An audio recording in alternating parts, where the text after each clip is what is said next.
Делумно можам да кажам и да се сложам со Џабер Доко, дека навистина имаме паралелни светови во кои што живееме. Можам да кажам дека културата се сведе на фолклор, а исто така и одбележување на некои битни датуми. Тоа не само се однесува за бошњачката заедница, туку се однесува и за сите останати заедници во Републикава.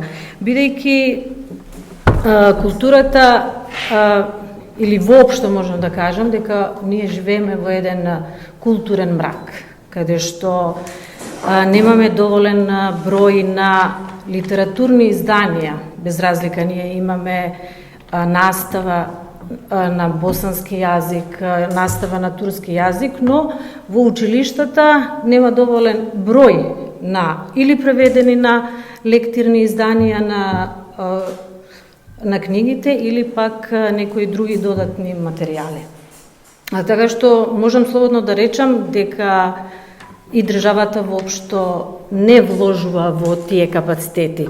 Инаку, ако гледаме од аспектот на квалитет, кој се предава и кој што им е дадена можност да предаваат на тие јазици кои што или на тие култури кои што веќе се ставени во учебниците, навистина можеме да кажеме дека е тоа и кривично дело.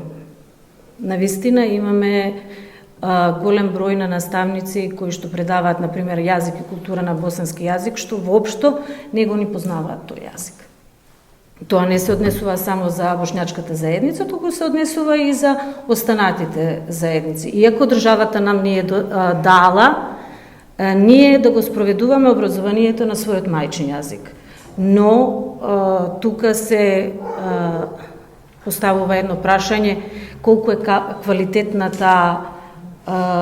таа програма што треба да се реализира, колку се битни тие некои, што е мерило за да влезе еден наставник да предава за јазик и култура на бошњаците или јазик и култура на ромите.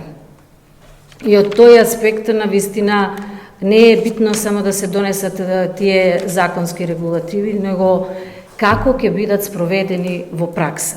Бидејќи ние имаме навистина затворени средини каде што албанските деца учат само на албански и немаат никаков пристап кон македонските деца. Но имаме исто така и училишта кај што имаат и на турски јазик каде што се изучува, немаат никаква допирна точка и замислете вие во едно мало каде што е мешано, децата зборуваат на англиски јазик. А ние живееме во едно општество, сакаме да градиме едно општество, но за жал тие паралелни светови кои што сега во моментот сме ги создале, дали со формативното образование, дали со културите кои што ги наметнавме, всушност не оди нигде. Ние буквално можам да кажам дека и од моето искуство дека навистина одиме кон пропаст. Замислете, ние сме последна генерација каде што сме живееле заеднички.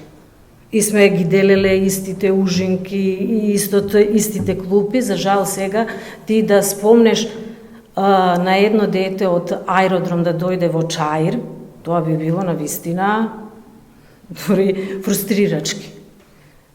Дете или не дете само, кога ќе кажеш дека студент никогаш од аеродром не дошол да помине да види како изгледа турската чаршија.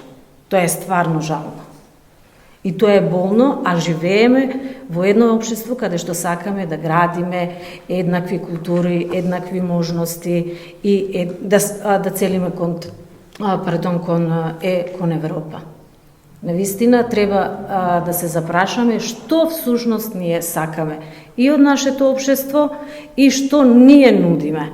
Не можеме ние да нудиме на некого законски дека може да го изучува тој мајчин јазик и да биде, но образованието нему или политиките кои што се направени не можат всушност да ги спроведат. Замислете вие доаѓате во училиште каде што наставате на босански јазик, наставникот по историја делумно одговара на македонски јазик, делумно одговара на босански јазик. И сега детево всушност не ги знае ни двата јазика. А камоли каде е во средно образование да одиме, каде е на факултет и да градиме нешто. И зошто децава сега, наши деца, всушност сакаат да учат на англиски јазик. И всушност зборуваат и комуницираат на англиски јазик. И од овој аспект можам да кажам дека ние треба навистина да учиме деца. Дека треба да седнеме и да размислиме каде одиме, бидејќи сме се затвориле како во конзерва.